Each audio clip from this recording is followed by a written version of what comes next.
Good morning बेटा। आज हम पढ़ेंगे प्रथम पाठ सुभाषतानी के। हमने पढ़ चुके हैं श्लोकों के अर्थ, लेकिन आज हम इन श्लोकों को कॉपी में नोट डाउन करना है। तो आज हम इनको एक बार फिर से पढ़ेंगे और मैंने इनका अर्थ आप लोग के सामने लिखा हुआ है। इसे आप अपनी कॉपी में नोट डाउन करेंगे। आपने अभी तक शब्दार्थ किए होंगे कॉपी में और प्रश्नोत्तर किए होंगे। देन अब आप लोग को इन श्लोकों को लिखना है और उनके अर्थों को लिखना है। ठीक हो गया? तो नाउ स्टार्ट।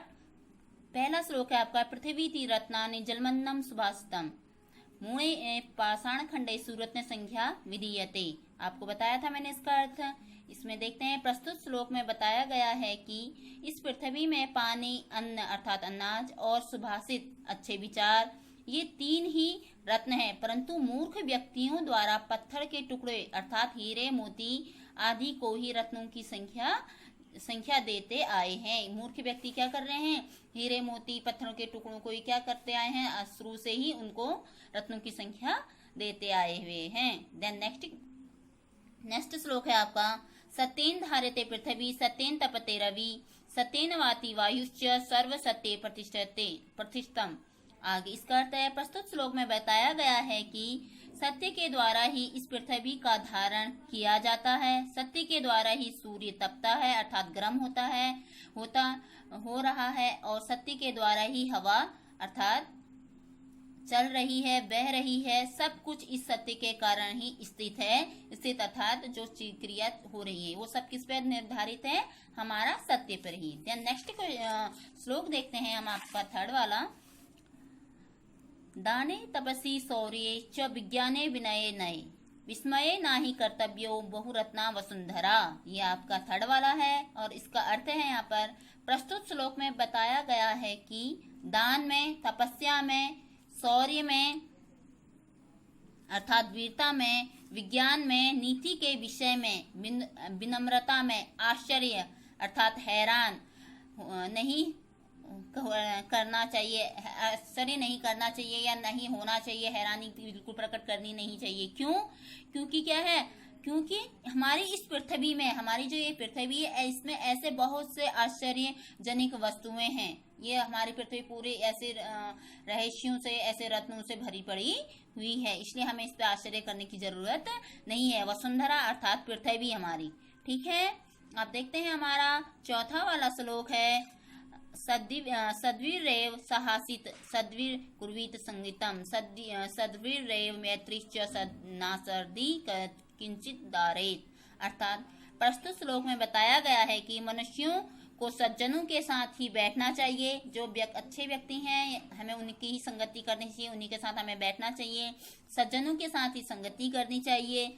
सज्जनों के साथ ही विवाद और मित्रता करनी चाहिए। विवाद का मतलब होता है बहस, ऐसे बहस नहीं कि जिससे झगड़ा हो जाए, एक ऐसी बहस जिसे हम डिबेट का नाम देते हैं, जिससे हमें ज्ञान प्राप्त हो। हमें वो ऐसी डिबेट किसके साथ करनी चाहिए? सज्जनों के साथ ही। इससे क्या होगा? हमारा हमेशा लाभ होगा, बेनिफिट ही होगा। अगर हम यही काम असज्जनों अर्थात दुष्ट व्यक्तियों के साथ करेंगे तो हमें कुछ नहीं मिलेगा, हमें गंदी शिक्षा सीखने को ही मिलेगी।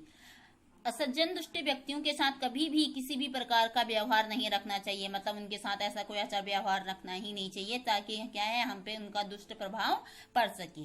ठीक है, अगला है आपका पांचवा वाला श्लोक, धन धान्य प्रयागेषु विद्या संग्रहिश्च आहारे व्यवहारे च तक्लज्य सुखी भवेत। इसमें बताया गया है, देखो प्रस्तुत श्लोक में बताया गया है कि धन को, अनाज को दान करने में और विद्या को ग्रहण करने में, अपने व्यवहार को बढ़ाने में संकोच का त्याग करना चाहिए। मतलब क्या है? हमें धन को दान करने में, अनाज को दान करने में और विद्या को ग्रहण करने में किसी भी प्रकार का संकोच नहीं करना चाहिए। अपने व्यवहार को बढ़ाने के लिए इसमें किसी भी प्रकार की संकोच या लज्जा नहीं करनी चाहिए। तभी अगर हम इन चीजों का त्याग कर लेंगे तो क्या है, तभी हम व्यक्ति अपने सभी प्रकार से सुखी रह सकता है। इसी अगर हमने त्याग दिया तो क्या है, हमने जो चीजें गंदी हैं उन्हें त्याग दिया और जो अच्छी चीजें हैं उनको ग्रहण कर लिया, तो क्या है, ऐसे में हम क्या रह जाएंगे? सुखी हो जाएंगे।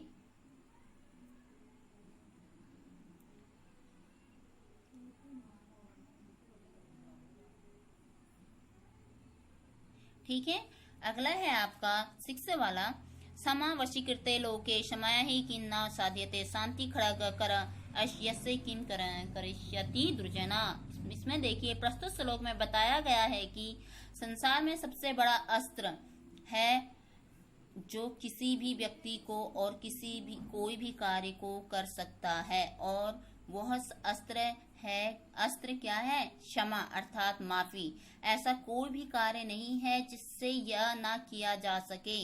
जिसके हाथ में शांति रूपी तलवार है उसका कोई भी कुछ नहीं बिगाड़ सकता है। मतलब हमें अगर संसार में अपने आप को मान प्रतिष्ठित करना है तो उससे क्या करना आना चाहिए? माफी करना आना चाहिए। जिसके पास ये शांति माफी या सॉरी नाम की चीज है, वो क्या है? सबसे बड़ा विद्वान है, वो सबसे बड़ा, उसके पास सबसे बड़ा अस्त्र है जो तलवार से भी ज्यादा कार्य कर सकता है। ये आप लोग के इन श्लोकों के अर्थ हैं जिन्हें आप कॉपी में नोट डाउन करेंगे और नीट एंड क्लीन वर्क करेंगे सारा का सारा। उसके बाद आप हमें कॉपी को सेंड करेंगे। ठीक है बेटा, बाय। अब मिलते हैं हम नेक्स्ट वीडियो में।